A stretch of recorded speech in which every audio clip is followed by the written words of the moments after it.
Hi there, it's Ksenia and you're watching the Wall Art Wall channel. In this video, I'm gonna show you how to create this awesome wall decor using regular tile adhesive. We'll go through all the application steps in detail, so you'll be able to decorate the walls of your home in the same style. You can customize this application technique however you like to achieve a unique wall finish that suits your interior. Let's get to work. The first step is creating a texture layer. For this, we'll need a tile adhesive which will mix with water. Add the dry mix into the water, not the other way around. It'll be better and faster that way. Before you start, make sure to cover everything that can get dirty with plastic wrap and painter's tape. We don't want to make a mess. I'm using cement-based tile adhesive, which once it sets, creates a very durable surface resistant to moisture and damage. It's a great material for creating a beautiful texture. Alright, we've mixed the adhesive well and now we can start to applying it. For this, we'll need a trowel and spray bottle filled with plain water. I scoop some tile adhesive onto the trowel. You don't need a lot of material, just scoop it and lift it to create a small mound.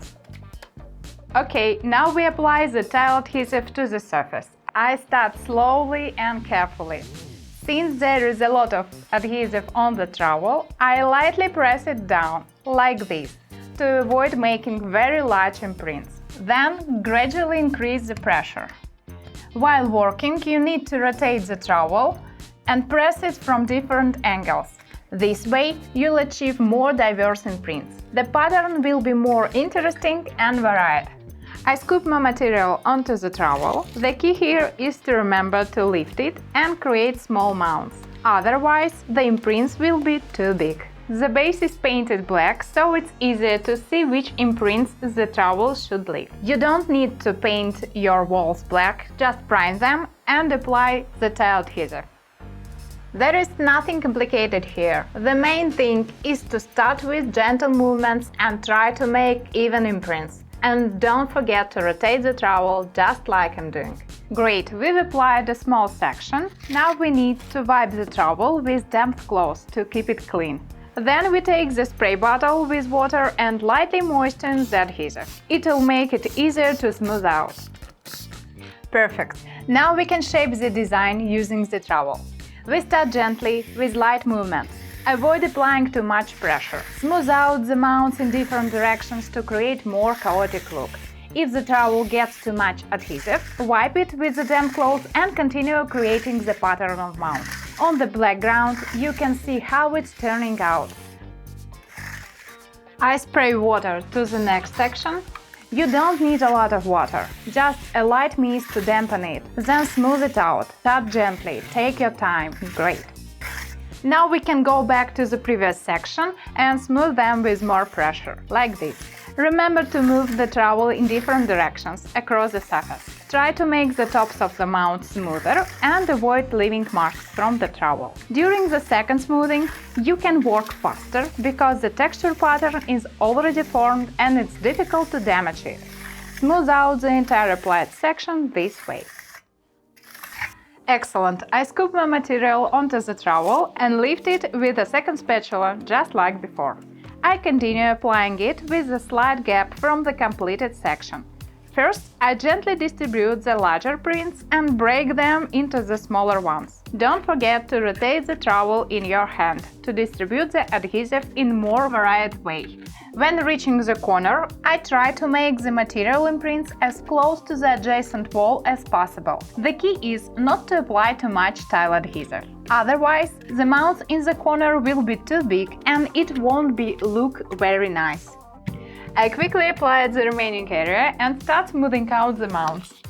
Don't forget to dampen them with water. Water makes the adhesive more pliable, so it sticks less to the trowel. It makes the work much easier. To make the corner more interesting, I transition the mounts from one wall to the other using a spatula. These details add a natural look to the decorative plaster and unify the texture pattern of the two walls into the one composition.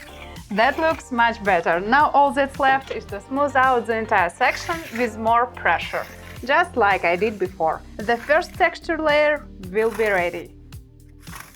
Excellent! To make the texture more interesting, let's apply the second layer of mount right away. It'll add volume and depth. Plus, it'll be easier to highlight it with an additional color. We create the additional layer using the same technique as the first one.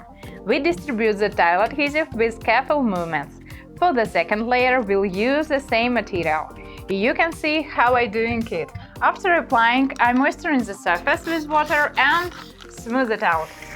You can see how the final texture is taking shape. The second layer is even easier than the first one. There is nothing complicated about it. Fill the remaining surface area this way. The adhesive takes quite a long time to dry, so there is no need to rush. The important thing is to create a chaotic, varied texture pattern and wait for the material to dry completely.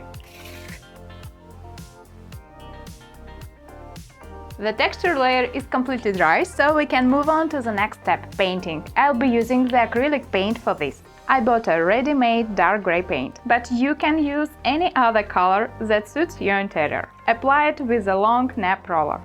I loaded the roller with paint and now I'm starting to apply it. The texture has turned out really deep and it's not easy to paint it over it. Using a short nap roller won't work at all. You need to apply the paint in thick layers and make roll strokes in different directions to ensure good coverage of all recesses in the texture. If the paint doesn't cover the tile adhesive well, you'll need to apply another layer. I reach the corner, grab a brush and paint it like this. It's simple and easy. I'm switching to a roller and finishing the painting of the texture. Okay, it's done. Now it's perfect time to subscribe to my channel and give this video a thumbs up. Only you can support my creativity on YouTube. Your support means a lot to me. Have you subscribed? Great! Now we can move on to the next step. While the surface is drying, we create a second color of a paint. I'm taking a black tinting pad and adding in white paint to get a gray color. Okay, now let's mix the paint well to achieve a consistent color. Alternatively, you can buy pre-made gray paint in the shade you want. You won't need much of it for this project. Excellent! The surface has dried and before applying new gray color, I'll add a bit of golden paint. You can apply the gold with a cellular sponge or a very short nap roller, whichever is more convenient for you. Only add this color to the texture from adhesive tile. These accents will make your decor more interesting. The key is to take your time and work carefully. Looks good, doesn't it? I think it will enhance the decorative plaster appearance. Gold pairs nicely with black and gray shades, but you can also use a silver paint. It blends well with dark or light colors too. I think we have enough golden paint now, and let's proceed with the gray color. I'm taking the cellular sponge and using a brush to apply the paint onto it, like this. Great! Now we can paint the high points of our texture. I'm starting carefully, taking my time. While there is a lot of paint on the sponge, the stroke should be gentle. Later on, you can work faster and press harder on the sponge. You can see how the paint accentuates the texture and highlights the second layer of islands. This technique of applications makes the texture appear deeper. The additional gray shade makes the decor more interesting, enhancing the three-dimensional effects. Let's add a bit more paint to the sponge and continue applying it. Each stage of application is quite simple, and anyone can replicate this project at home. The key is to know the sequence. Excellent! Our decor is ready and I'm really pleased with the final result. We've achieved a beautiful textured surface that resembles natural stone. The gold in the recesses adds charm to this decor and the overall look is fantastic. By using simple materials and tools, you can create a unique wall decor and bring individuality and uniqueness to your home's interior. Subscribe to my channel and be sure to leave comments. This way more people will watch this video and gain useful information to decorate their own homes. That's all for today. See you in the next video.